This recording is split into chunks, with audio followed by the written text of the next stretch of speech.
Hey guys, welcome back to Eat East Indian channel. Today we are making some aloo parathas. This stuffed Indian flatbread is so tasty. So here we have boiled potatoes with some onions and we are adding some salt. We are using Himalayan rock salt and we will add in other spices that we like. So ajwain, that's jeera.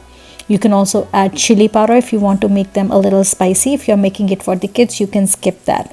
So ajwain jeera helps in digestion. You can also add grated ginger or cilantro leaves. And then we cook it on a skillet. So you want to make sure that the paratha is golden brown on both sides and has some dark brown spots. So to begin, just flatten a piece of dough. This could be a plain dough with white flour, whole wheat flour, or you can also add a little bit of a salt or some fenugreek leaves, for instance, in this dough. So we are filling it with potatoes. Now this is something that we have to pay attention to. This is the important step. You don't want to add in too much stuffing, too much filling, because then it will fall out. And potatoes need to be soft. You add them in the center, then you just roll everything in, make it into like a little ball. Just like that. Mom is really expert at this. She has been making parathas forever and we kids just love them. So we'll close it on the top and then we'll just flatten it out. So just use some plain flour for dusting to flatten this round dough ball. You can use your rolling pin to get the thinnest flatbread possible, but it won't be too thin, otherwise the stuffing will start coming out. So it will stay a little thicker, but we've flattened it. All right, so once this flattening process is done, your tawa, your skillet is already hot. You will cook it, and we can use butter, desi ghee, or regular oil for this. So using our rolling pin, flattening it out, you can see how smoothly this is being done. Once you get hang of it, then this process is cooking fast. Making sure to lift it and flip it so that things at the bottom are not sticking out. All right, flattening it and now setting it aside once it's to our desired level. Just like that. So the one on the skillet is done. Flip it over, add in some butter, keep checking it. And you can make a big batch on the weekend and you can continue to enjoy it for breakfast for rest of your week. You can also take it for your lunches. It stores and freezes really well too. So this is the amount of dough we take. We flatten it out and then we'll stuff it up.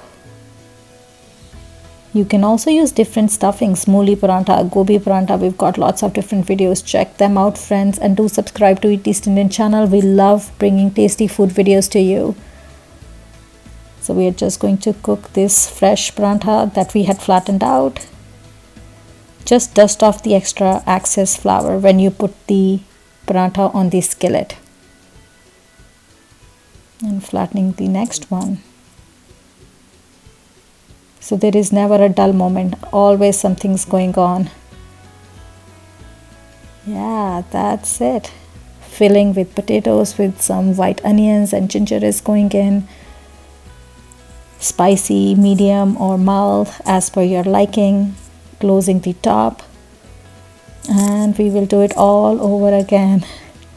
Alright guys, I hope you're enjoying this process. I'm excited to see if you guys make these parathas at home or not. Leave me a comment below. Let me know what's your favorite stuffing for the parathas, or if you're good at making them at home, how do you usually enjoy them? I like them with either raita or with pickle. Sometimes we like it with the chutney as well. And I'm by no means an expert, so every time I get a chance to hang out with my mom, I love having her fresh parathas. Alright, look at that smooth process of flattening it out. Remember, you have to be considerate about the ratio of stuffing, filling that you're adding in.